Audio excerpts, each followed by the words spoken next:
Anyone you will ever see that is successful, they're successful because of two things. The two things. It doesn't matter on your education.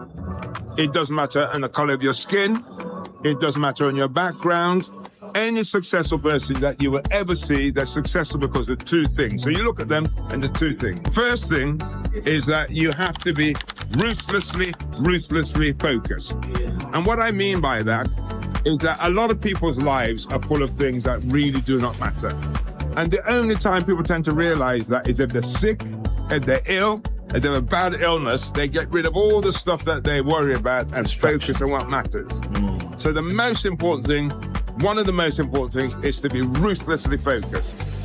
The other thing, and this is far more important than the first thing, is that you have to have passion.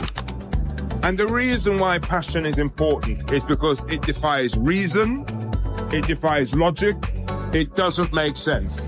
If you do things that make sense, it would never ever happen. So if you think you could only do this if you got this qualification or this background, it never happens. And when people are confused, when they say, well, what do you mean by passion? I said, have you ever seen somebody when they're in love? Have you ever seen them? They do crazy things, man. They do really stupid things. They do things that do not make sense. So it goes to show that we all have the capacity to be passionate rather than directing it towards another person, direct it towards yourself. So you need to have focus and passion. Those are the two things you need to be successful. I think those two ingredients are seriously valuable. And I think more people need to focus on the value that they can actually distribute and instill in their lives based on these two specific things, focus and passion. But I think there's actually a formula to success. And I think in any walk of life, we can find people who weren't like radically focused, but they still produced a level of success. And let's jump into it. I think we should jump into the actual formula for success, because I coined this formula a number of years ago, the high frequency formula. Okay, high frequency formula. And the reason I call it the high frequency formula is because of all of the key core components inside of the formula. I'm going to tell you what the formula is straight off the bat. For those of you who want to have the deep dive into the formula, you know what to do. Click the link so you can go watch the full extended video. The first part of the formula is hindsight. You have to have hindsight. The second part of the formula is insight. You have to have insight. And the last and final part of the formula is foresight. You have to have foresight, and ultimately all of this will grant you oversight.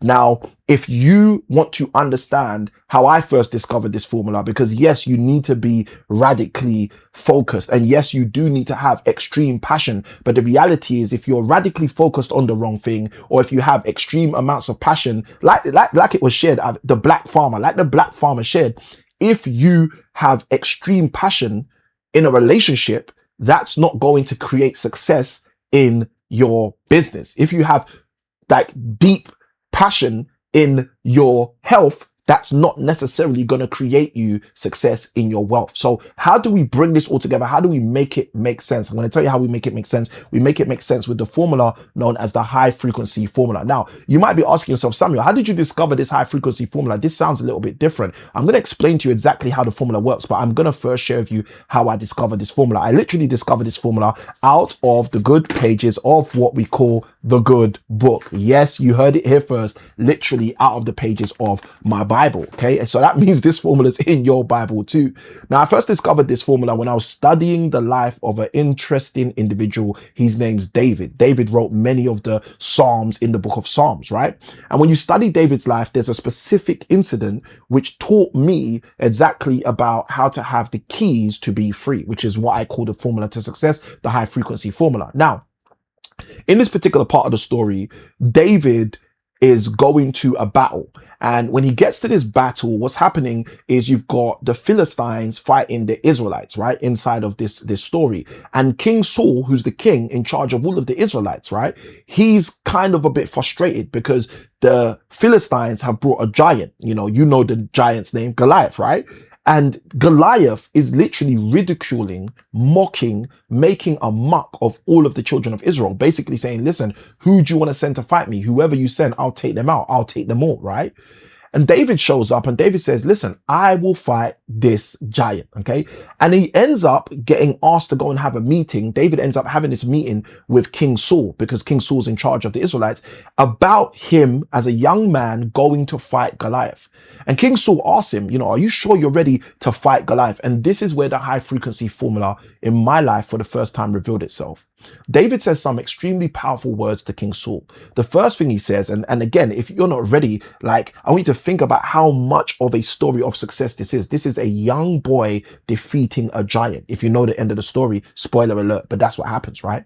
So David says to King Saul, he says, I've killed a lion and I've killed a bear when they attempted to attack the sheep that I was taking care of over there.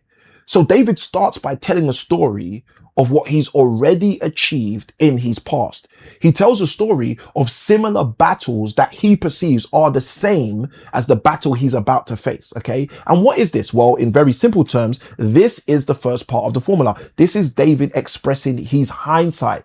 He's saying, listen, I've already seen stuff like this and I know how it turns out. Okay. So that's where it starts. David telling King Saul, I've had a lion attack the things that I was supposed to be taking care of, the sheep of my father's farm, right? And I dealt with the lion. I've had a bear and I've dealt with the bear. Hindsight. Okay.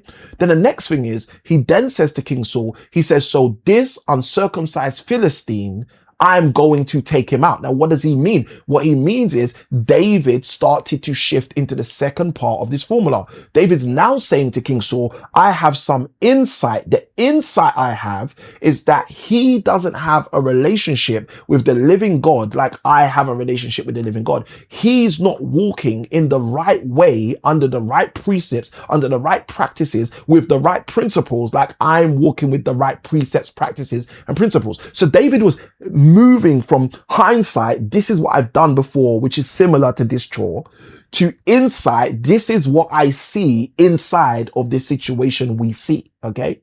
And then David said something extremely powerful. He said, so this Philistine, after I kill him, I will cut off his head.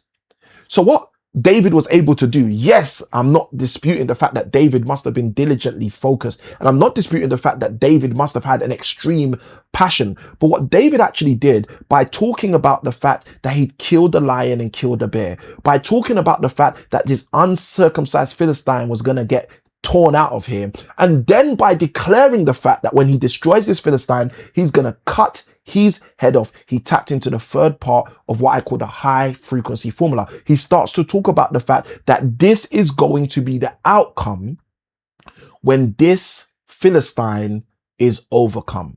And what most people never get to see in their life is what the high frequency formula literally produces. Because when you operate with high frequency, you don't only tap into hindsight, you don't only leverage your insight, you don't only see through the vision of foresight, but you ultimately are able to achieve oversight.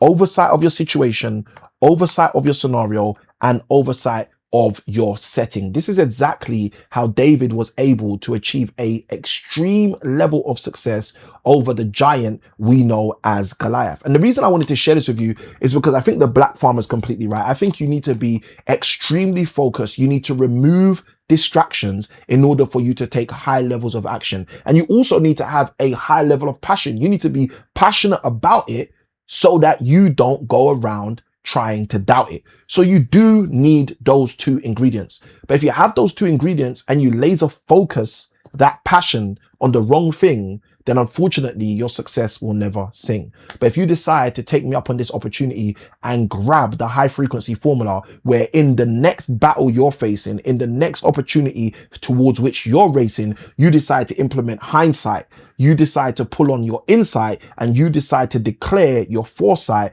I can assure you that you will begin to walk in ultimate oversight. This is Samuel ICanWin. I'm signing out. Good day. God bless. Don't be stressed. Stay blessed. Let me know in the comments below if you got value from this video. Maybe just throw in the chat, in the comments, the words small keys, as you remember that small keys open up big doors. And I look forward to seeing you on the next video. You know what to do if you got value from this one. Like, comment, subscribe, and become a part of the tribe. And I'll see you in the next one. Good day. God bless. Let's go. Small keys open big doors.